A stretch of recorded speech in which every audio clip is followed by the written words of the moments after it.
Bang. Sir, ito yung isa sa mga introvert na aso. Yan, si Bibi Lucy. Habang nandito yung mga kasama niya dito.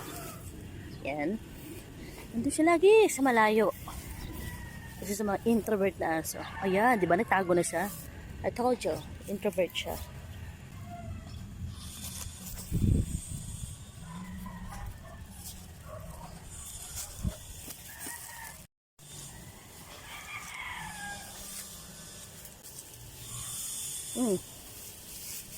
Yan na, yan na. Okay, hinigaan na po ni Laki ang mga bagay-bagay sa mundo at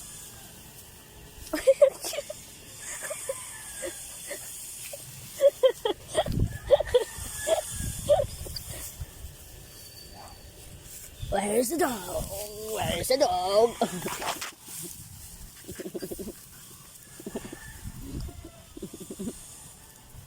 Aso po ba kayo, kambing?